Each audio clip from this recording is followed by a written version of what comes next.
Hello friends, आज CrPC series का दूसरा लेक्चर है। पहले लेक्चर में हमने सेक्शन 1 और आधा सेक्शन 2 पढ़ा था। आज बाकी का सेक्शन 2 पढ़ेंगे और बाकी समय में सरकारी गवाह कैसे बनते हैं, यानी एकम्प्लिस और अप्रूवर जिसको कहते हैं, उसके प्रोविज़न्स के बारे में अपन थोड़ी चर्चा करेंगे। सीआरपीसी के लास्ट लेक्चर में अपन ने आखिरी डेफिनेशन जुडिशल प्रोसीडिंग की पढ़ी थी। आज अपन डेफिनेशन पढ़ रहे हैं लोकल ज्यूरिसडिक्शन, यानी स्थानीय क्षेत्राधिकारिता किसको माना गया है सीआरपीसी में, वो देखेंगे।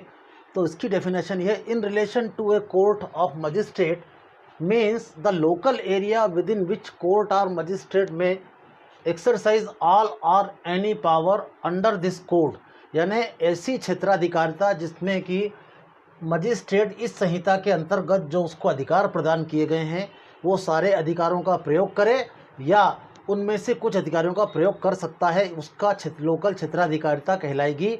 जहाँ जहाँ तक वो अपने क्षेत्राधिकारिता का प्रयोग सीआरपीसी के अंतर्गत कर सकता है, या any part of this the state government of this code as the state government may by notification specified, या स्टेट गवर्नमेंट ने अधिसूचना जारी करके ऐसा कोई भी राज्य का भाग या पूरे राज्य पर उसको क्षेत्राधिकारिता का प्रयोग करने के लिए गजट नोटिफिकेशन करके निर्दिष्ट किया है। अगला है मेट्रोपॉलिटन एरिया किसको बोलेंगे। तो मेट्रोपॉलिटन एरिया से मतलब वो है जो सीआरपीसी की सेक्शन 8 के अंतर्गत नोटिफिकेशन डिक्लेयर करके जिसको शासन मेट्रोपॉलिटन एरिया बताए। अमूमन जब सीआरपीसी बनाई गई 73 में, तब यह व्यवस्था थी कि 10 लाख की आबादी वाले शहर को मेट्रोपॉलिटन सिटी माना जाएगा। इसके बाद है नॉन कॉग्निजेबल केस किसको कहेंगे, मतलब असंज्ञेय केस। तो असंज्ञेय केस की डेफिनेशन ये है कि ऐसा केस जिसमें कि पुलिस बिना वारंट किसी भी व्यक्ति की गिरफ्तारी नहीं ले सकती, मतलब साधारण प्रकृति के अपराध जैसे छोटे मोटे कहा सुनी हो जाना इत्यादि। इसके बाद अधिसूचना नोटिफिकेशन किसको बोलेंगे। तो नोटिफिकेशन का अर्थ है, notification means published in gazette. शासन के जो भी कार्य होते हैं वो सारे गजट में पब्लिश किए जाते हैं और उसी तरीके से शासकीय कार्य के रूप में अधिसूचना जारी की ही जाती है, उसको नोटिफिकेशन कहते हैं। अब इसके बाद अगले सब क्लास में डेफिनेशन आती है ऑफेंस की। तो ऑफेंस मीन एन एक्ट और omission made punishable by law for time being in force and include any act in respect of which A complaint may be made under section 20 of cattle trespass act 1871। मतलब किसी भी व्यक्ति के द्वारा किया गया ऐसा कार्य या चूक जिससे दूसरे व्यक्ति को कोई हानि पहुंचती है और उस समय प्रचलित विधि मतलब तत्सम प्रवृत्त विधि के द्वारा उसको दंडनीय बनाया गया है या अपराध घोषित किया गया है वो है, या ऐसा कोई भी परिवाद जो कि कैटल ट्रेसपास अधिनियम पशु अत्याचार अधिनियम की धारा 20 के अंतर्गत प्रस्तुत किया जाता है। इसके बाद अगली डेफिनेशन इसमें आई है officer in charge of police station. थाने का भार साधक अधिकारी या थाना प्रभारी किसको माना जाएगा। इसकी डेफिनेशन दी गई है, includes police officer in charge of police includes when police officer in charge of the police station is absent from the station house or unable from illness or other cause to perform his duty. मतलब थाना प्रभारी या थाने का भार साधक अधिकारी वो है कि जो कि जिसकी अनुपस्थिति में यदि कोई मान लीजिए मूल थाना प्रभारी नहीं है या मूल भार साधक अधिकारी किसी कारण से उसकी व्यक्तिगत कारण से या बीमारी के कारण से थाने में उपस्थित नहीं है, तो वो भी अधिकारी इसमें माना जाएगा जो कि उससे नीचे की रैंक का आता है और किंतु उसके अंतर्गत पुलिस का कांस्टेबल नहीं आता है, ये माना जाएगा। अर्थात मान लीजिए अमूमन एक डिजिग्नेशन बना है कि जैसे टीआई बोलते हैं 3 स्टार होते हैं। एक टीआई बीमारी के कारण या किसी व्यक्तिगत कार्य से थाने पर मौजूद नहीं है या उपलब्ध नहीं है, तो उससे नीचे का रैंक का आदमी 2 स्टार मतलब सब इंस्पेक्टर होता है, वो थाने का भार साधक अधिकारी हो सकता है। अगर मान लीजिए कोई सब इंस्पेक्टर भी नहीं है तो वहाँ का आपका 1 स्टार या हवलदार ये पुलिस ऑफिसर माने जाएंगे, उन्हें थाने का उस समय भार साधक अधिकारी माना जाएगा, लेकिन कांस्टेबल को भार साधक अधिकारी नहीं माना जाएगा। इसके अलावा भार साधक अधिकारी में ऐसा आता है, state government so direct any other police officer so present, यानी इसके अतिरिक्त ऐसा व्यक्ति भी पुलिस अधिकारी माना जाएगा जिसे कि राज्य सरकार द्वारा पुलिस अधिकारी के रूप में ऐसा निर्देश दिया गया है। ये इसमें पुलिस ऑफिसर की डेफिनेशन है। इसके बाद नेक्स्ट है प्लेस यानी स्थान। स्थान से मतलब वो स्थान सीआरपीसी में है जिसमें कि व्यक्ति रह सके, और उसके लिए इसमें 3 बातें बताई गई हैं: हाउस, बिल्डिंग, टेंट, वेसल और व्हीकल। यानी वेसल एक छोटा सा यान, बिल्डिंग भवन या टेंट, तंबू, भव इत्यादि को, मकान को प्लेस के रूप में सीआरपीसी में माना गया है। अगला सब सेक्शन में डेफिनेशन दी गई प्लीडर। यानी प्लीडर का मतलब जो आप हम समझते हैं वकील से ही है, लेकिन इसमें बताया गया when used with reference to any proceeding in any court means a person authorised by और under any law for the time being in force to practise in such court. मतलब ऐसा कोई भी व्यक्ति जिसे कि न्यायालय में चल रही कार्रवाई के लिए हिस्सा लेने के लिए इस कानून के अंतर्गत या तत्सम विधि प्रचलित किसी विधि के अंतर्गत भाग लेने के लिए न्यायिक कार्रवाई में अधिकृत किया गया है ऐसी कोर्ट में, and includes any other person authorise with the permission of court to act such proceeding. यानी ऐसा व्यक्ति जो कि जिसे कि न्यायालयीन कार्रवाई में भाग लेने के लिए अधिकृत है, या ऐसा व्यक्ति जिसे कि कोर्ट के द्वारा न्यायालयीन कार्रवाई में भाग लेने के लिए अधिकृत किया गया है।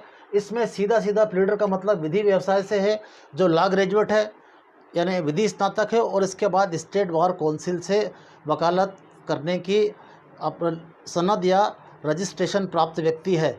ऐसा व्यक्ति गवर्नमेंट की तरफ से पैरवी करेगा तो पब्लिक प्रोसिक्यूटर कहलाएगा, या ऐसा व्यक्ति जो मुलजिम की तरफ से पैरवी करेगा तो डिफेंस काउंसिल कहलाएगा। वादी की तरफ से आए तो वादी का वकील, प्रतिवादी की तरफ से आए तो प्रतिवादी का वकील। कहने का मतलब न्यायिक कार्रवाई में हिस्सा लेने के लिए जो व्यक्ति योग्य है या न्यायालय ने उसको न्यायालयिक कार्रवाई के लिए में भाग लेने के लिए नियुक्त किया है या उसको परमिशन दी है, ऐसा व्यक्ति प्लीडर माना जाएगा। इसके बाद अगली डेफिनेशन है पुलिस स्टेशन किसको कहेंगे। Police station means any post place declared generally और specially by the state government to be a police station. यानी पुलिस थाना वो होगा जिसे कि राज्य सरकार द्वारा सामान्य या विशेष आदेश के द्वारा एक किसी भी पोस्ट या प्लेस, किसी भी स्थान या पोस्ट का मतलब भी स्थानीय है, प्लेस को थाने के रूप में उल्लेखित किया है या निर्दिष्ट किया है। And includes any local area specified by the state government in this बिहाव। यानी ऐसा क्षेत्र भी थाना माना जाएगा जिसको कि स्थानीय क्षेत्र के रूप में या स्थानीय एरिया की पुलिस थाने के रूप में शासन ने स्पेसिफिक या निर्दिष्ट किया है। यूजुअल थाना जहाँ होता है उसकी जगह फिक्स होती है, लेकिन इमरजेंसी में कई जगह थाने टेंट तंबू भी तान के बनाए जा सकते हैं। तो इसका मतलब ये नहीं कि बिल्डिंग नहीं है तो थाना नहीं लगेगा, थाना उसको भी माना जाएगा। कहने का मतलब ये है कि जहाँ पर बिल्डिंग भवन जैसी स्थिति हो या ऐसा कोई भी स्थान जहाँ पर एक कार्यालय आराम से पुलिस थाने के रूप में चलाया जा सके और जिसको कि राज्य सरकार ने स्पेसिफाइड या निर्दिष्ट किया है थाने के रूप में। इसके बाद इसमें ये पहले प्लीडर के बाद एक डेफिनेशन छूट गई है, पुलिस रिपोर्ट किसको कहेंगे। पुलिस रिपोर्ट से मतलब वो है जो एफआईआर दर्ज करने के बाद पुलिस सीआरपीसी की धारा 173(2) के अंतर्गत अपना अभियोग पत्र या चार्जशीट दाखिल करती है, उसको सीआरपीसी में पुलिस रिपोर्ट माना गया है। इसके बाद ये प्रेस्क्राइब्ड का मतलब ऐसा है कि ऐसे रूल्स और रेगुलेशन जो इस संहिता के अंतर्गत विहित किए गए हैं उनको प्रेस्क्राइब माना गया है। इसके बाद आता है public prosecutor. Public prosecutor means any person appointed any under section 24 and includes any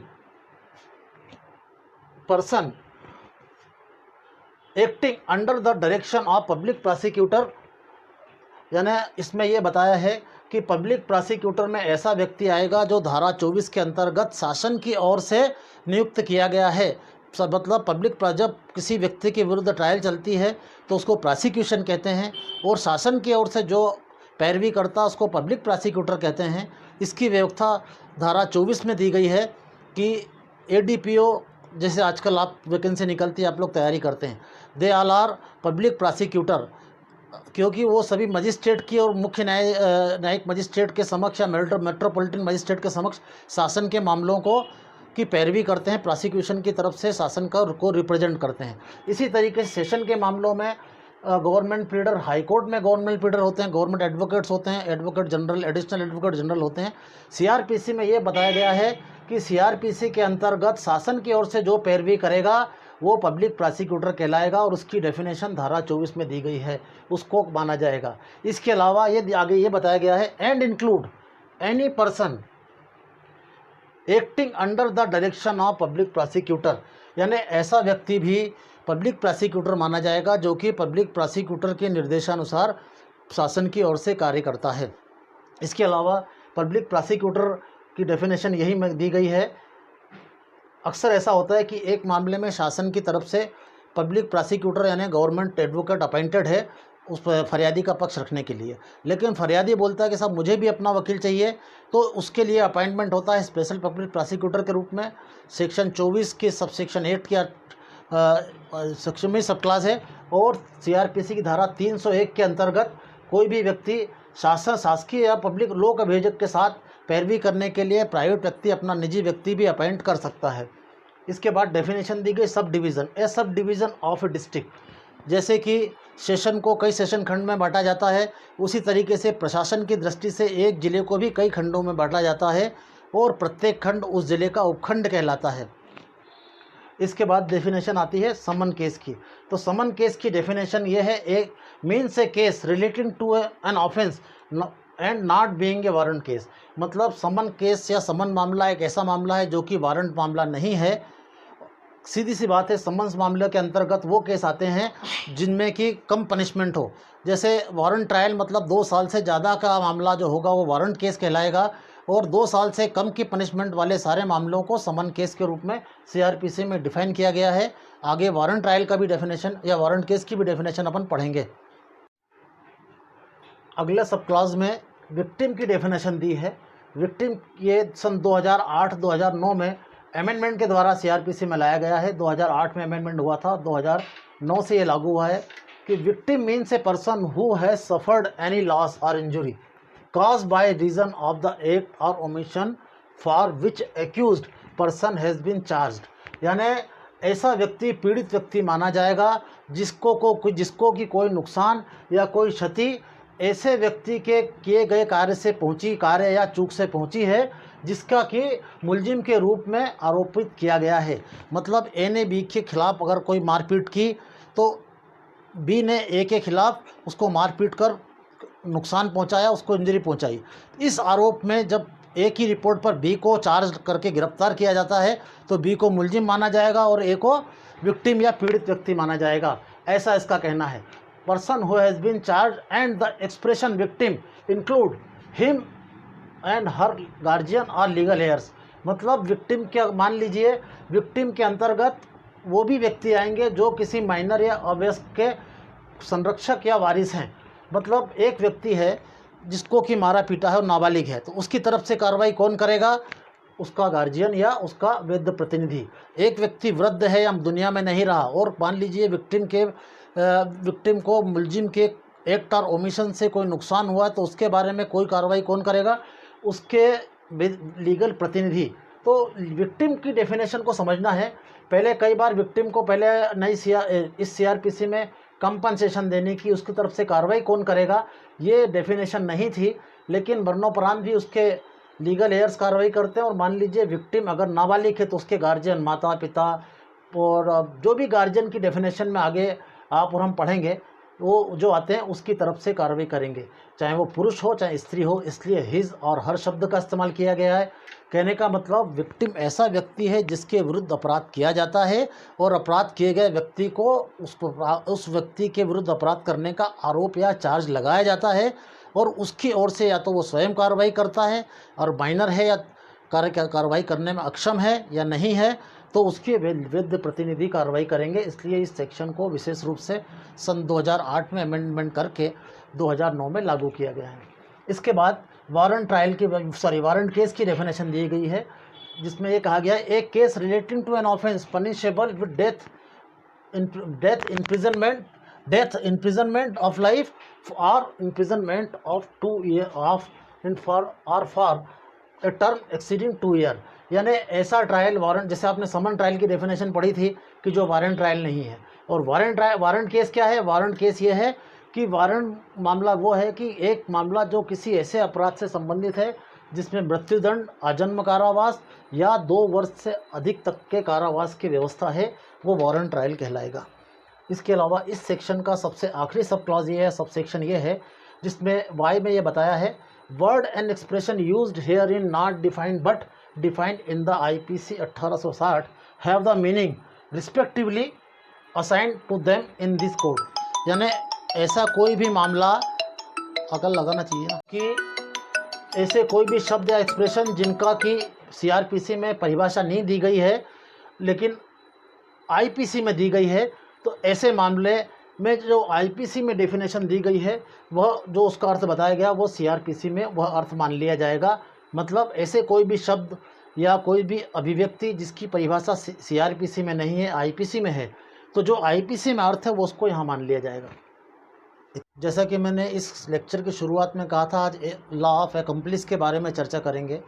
दरअसल लॉ ऑफ एकम्प्लिस सीआरपीसी के सेक्शन 306 से 308 के बारे में है और ये प्रावधान ये नियत करते हैं कि अभियुक्त के विरुद्ध कई अभियुक्तों में के विरुद्ध जिनके विरुद्ध विचारण चल रहा है यानी जॉइंट ट्रायल चल रही है, उनमें से किसी भी अभियुक्त को एक प्रोसिक्यूशन का विटनेस बनाकर इस शर्त पर कि उसको क्षमादान कर दिया जाएगा, उसको सज़ा नहीं दी जाएगी, लेकिन कंडीशन ये होती है कि उसको उस मामले में जिसका कि विचारण किया जा रहा है उन परिस्थितियों के बारे में जिनमें अपराध घटित हुआ है वो सारी जानकारी as a witness of prosecution देगा, शासन के गवाह के रूप में देगा जिन परिस्थितियों में अपराध घटित हुआ है। क्योंकि एक अपराधी के पास पूरी जानकारी होती है कि किन किन परिस्थितियों में क्या क्या अपराध हुआ है। इस सेक्शन 306 में ये व्यवस्था है, जब किसी ऐसे व्यक्ति का साक्ष्य लेना है जो कि किसी अपराध में सीधे या प्रत्यक्ष या अप्रत्यक्ष रूप से विलुप्त है या उसके पास या उससे उसका संसर्ग है या उससे वो जुड़ा हुआ है और उसके पास उस अपराध के बारे में पूरी जानकारी है, या तो वो अपराध का मुख्य कर्ता या सब्जेक्ट है या उसमें एबेटर के रूप में काम किया है। ये बात मायने नहीं रखती, मायना ये रखता है कि उस व्यक्ति के पास अपराध की पूरी जानकारी होना चाहिए और वो न्यायालय में सभी व्यक्तियों के विरुद्ध शासन का गवाह बन के ये कहता है कि साहब मैं वो परिस्थितियाँ सब बताने को तैयार हूँ कि जिन जिन परिस्थितियों में अपराध किया गया और कैसे कैसे अपराध हुआ है। सेक्शन की रिक्वायरमेंट ये है कि जब कोई भी इंक्वायरी, ट्रायल या इन्वेस्टिगेशन चल रहा है और न्यायालय को या पुलिस को ऐसा लगता है, क्योंकि कोर्ट कभी किसी व्यक्ति को अप्रूवर या सरकारी गवाह बनने के लिए मजबूर नहीं करती, या तो प्रोसिक्यूशन अप्रोच करता है या मजिस्ट्रेट के सामने वो खुद एप्लीकेशन देता है कि साहब मैं सरकारी गवाह बनाकर सच सच बोलना चाहता हूँ। और यदि गवर्नमेंट प्लीडर, सरकारी अधिवक्ता, गवर्नमेंट प्लीडर उसको ये कहता है कि हाँ साहब ये हम इसमें सहमति देते हैं और उसको क्षमादान दिया जाए, मतलब उसको जिस अपराध में जो मिलने वाली सज़ा है वो उसको नहीं दी जाएगी, बशर्ते कि उसको उन सारी परिस्थितियों के बारे में साफ साफ बताना है जिन परिस्थितियों में अपराध घटित हुआ है। अर्थात एक व्यक्ति जो अभियुक्त है जिसका विचारण अन्य व्यक्तियों के साथ किया जा रहा है, वो व्यक्ति उन सबके विरुद्ध गवाही देगा और उसको इस शर्त पे गवाह बनाया जाएगा कि तुम सारी बातें सच सच बताओगे, अन्य और तुमको क्षमादान दे दिया जाएगा। एकम्प्लिस उन मामलों में बनाया जाता है या तो प्रोसिक्यूशन का केस वीक हो रहा हो, साबित करने में दिक्कत हो, तब ये रिस्क ली जाती है, या मामले को इतना अच्छे से साबित करना है कि कोई भी व्यक्ति इसमें आगे कहीं भी अपील, रिवीजन इत्यादि में नहीं बच पाए, ऐसी कंडीशन में अप्रूवर बनाए जाते हैं। और इसके लिए व्यवस्था जो 306 में यह है कि किसी भी ट्रायल, इंक्वायरी और इन्वेस्टिगेशन के पेंडिंग होते समय कोई भी व्यक्ति अपने स्वेच्छया या शासन के निवेदन पर एकम्प्लिस बन सकता है या शासन उसको अप्रोच करता है तो भी बन सकता है। ऐसा ज़रूरी नहीं है कि एकम्प्लिस खुद आ गया है। अब सवाल ये है कि संविधान में ये व्यवस्था की गई है कि कोई भी व्यक्ति अपने विरुद्ध सक्षम साक्षी नहीं होगा। मतलब टेस्टिमनी कंपल्शन के बारे में आर्टिकल 20 के सब आर्टिकल 3 में व्यवस्था की गई है। यहाँ पर कंपेल नहीं किया जाता, विवश नहीं किया जाता, व्यक्ति सिर्फ रिक्वेस्ट की जाती है या वो खुद आता है। लेकिन कोर्ट कभी किसी मुलजिम को नहीं कहती कि आप सरकारी गवाह बन जाइए। ये या तो व्यक्ति को एक्यूज अप्रोच करता है या शासन उसको अप्रोच करता है। उसमें उसको प्रलोभन ये दिया जाता है कि आप सच सच बताएंगे तो हम आपकी सज़ा माफ़ कर देंगे। अब ये किस तरह के मामलों में ये अप्रूवर बनाया जा सकता है या एकम्प्लिस बनाया जा सकता है? सेशन कोर्ट के द्वारा विचारणीय मामला होना चाहिए या स्पेशल जज ऑफ सेशन कोर्ट के द्वारा विचारणीय मामला होना चाहिए, अथवा ऐसा मामला हो जिसमें 7 साल की सज़ा हो या 7 साल से अधिक की सज़ा हो, ऐसे मामलों में ही एकम्प्लिस बनाया जाता है। और ये किसी भी स्थिति में, चाहे वो इन्वेस्टिगेशन चल रहा है, इंक्वायरी चल रही है, ट्रायल चल रही है, किसी भी अवस्था में निर्णय सुनाए जाने के पूर्व उसको अप्रूवर बनाया जा सकता है। इसके पूर्व की आप स्थिति देखें तो सीआरपीसी का सेक्शन 164 ये बोलता है कि किसी भी इंक्वायरी या इन्वेस्टिगेशन के चलते कोई भी व्यक्ति किसी भी मजिस्ट्रेट के सामने अपने अपराध की कन्फेशन दे सकता है। ये एक अलग प्रोविज़न है। कन्फेशन देते समय उसको क्षमादान या पार्डन का कोई लालच या कोई भी शर्त उसके सामने नहीं रखी जाती। 164 का स्तंभ में के अंतर्गत कोई भी मुलजिम अपने कथनों को अपनी गलती को स्वीकार करता, अपने अपराध को स्वीकार करता तो वह स्वेच्छा है करता है, उसमें कोई क्षमादान या सज़ा से माफ़ी का कोई प्रावधान नहीं होता। इसी तरीके से सेक्शन 30 एविडेंस का ये कहता है कि एक व्यक्ति के द्वारा दिया गया कन्फेशन उसके साथ एक ही ट्रायल में चलने वाले अन्य मुलजिमों को भी प्रभावित करेगा, उन पर भी लागू होगा। इसी तरीके से एविडेंस के बारे में 133 ये कहता है एविडेंस एक्ट सेक्शन कि एक दोष सिद्धि इसलिए अवैध नहीं है कि वह एक सह अपराधी के साक्ष्य पर दी गई है और एक सह अपराधी अपने अन्य अपराधियों के साथियों के विरुद्ध या ऐसे व्यक्तियों के विरुद्ध जिनके साथ उसका ट्रायल चलाया जा रहा है एक सक्षम साक्षी होगा। इसके अतिरिक्त आप ये देखेंगे 306 तो ये हो गई, 307 में ये प्रोविज़न है, यदि मान लीजिए कि 307 और 8 की बात करते हैं मिला के, 307 और 8 में ये व्यवस्था है कि यदि मान लीजिए एक व्यक्ति जिसको कि एकम्प्लिस या सरकारी गवाह बनाया गया है वह पूरे डिस्क्लोज़र नहीं देता, तब क्या स्थिति होगी। यानी वो पूरी घटना का विवरण नहीं देता जिसका जो उस वचन के साथ उसको सरकारी गवाह बनाया गया है, तब क्या स्थिति होगी। तब उस पर प्रोसिक्यूशन चलाया जा सकता है पृथक रूप से, और ऐसे प्रोसिक्यूशन के लिए हाई कोर्ट की परमिशन लेना ज़रूरी होगी। ऐसी स्थिति अगर बनती है तो जिस मामले में उसको अप्रूवर या सरकारी गवाह बनाया गया था उसका विचारण उन मुलजिमों के साथ नहीं होगा जिनके खिलाफ या जिनके साथ रहते हुए उसको सरकारी गवाह बनाया गया था या अप्रूवर बनाया गया था, उसका ट्रायल अलग से चलेगा। जब अप्रूवर पूरा डिस्क्लोजर नहीं देता है एकम्प्लिस, तब उसके विरुद्ध जो कानूनी कार्रवाई की जाती है वो सीआरपीसी के सेक्शन 195 और 340 के प्रावधानों से भिन्न होती है। इस पे 340 के प्रावधान लागू नहीं होंगे, ये आप समझ लें। ऐसी स्थिति भी बनती है कि कभी से भी अप्रूवर कहता है साहब मैंने तो सारी स्थिति थी सब बता दी, इसके बाद भी मान लीजिए सरकारी वकील कहता है कि साहब इसने पूरी स्थिति नहीं बताई है, इसको क्षमादान नहीं दिया जाए। तो ऐसी स्थिति में ये भी प्रावधान है कि एक एकम्प्लिस या अप्रूवर अपने द्वारा दी गई जानकारी के सही होने के मामले में अपनी बात को कह सकता है, इसका कोर्ट उसको पूरा अधिकार देगी। ये बात आपको देखना है कि ट्रायल कोर्ट कभी भी अप्रूवर के स्टेटमेंट या एकम्प्लिस के स्टेटमेंट रिकॉर्ड नहीं करती, चाहे वो इन्वेस्टिगेशन के दौरान कहे तो जुडिशल मजिस्ट्रेट के यहाँ उसके स्टेटमेंट रिकॉर्ड होंगे। ये भी रिकॉर्ड होगा कि वो क्यों सरकारी गवाह बनना चाहता है, उसका क्या कारण है, उसको क्षमादान दी गई है या नहीं दी गई है, क्योंकि क्षमादान ट्रायल कमेंस होने के बाद और जजमेंट प्रोनाउंस होने के पहले दी जाती है। इस कंडीशन में यदि मान लीजिए अप्रूवर को लगता है कि उसने सारा डिस्क्लोजर बता दिया, इसके बावजूद भी उसको सरकार क्षमादान नहीं दे रही है, तो वो अपनी बात कह सकता है। यदि वो अपनी बात से मुकरता है तो उसके खिलाफ भी प्रोसिक्यूशन चल सकता है, लेकिन प्रोसिक्यूशन हाई कोर्ट की परमिशन से लेकर और चलेगा। ये एक शॉर्ट समरी मैंने आपको अप्रूवर के बारे में बताई। आज के लेक्चर में इतना ही, और आप सभी लोगों से रिक्वेस्ट है कि अगर आपको मेरा चैनल पसंद आता, मेरा लेक्चर पसंद आता तो मेरे चैनल को सब्सक्राइब करें, लाइक करें, शेयर करें। और सिविल जज की वैकेंसी आ चुकी है, जो स्टूडेंट्स मुझसे परामर्श करना चाहें या पढ़ना चाहें उनके लिए मेरा नाम योगेश द्विवेदी एडवोकेट इंदौर, और कॉन्टैक्ट के लिए मेरा नंबर है 9229914131। Thank you this watch.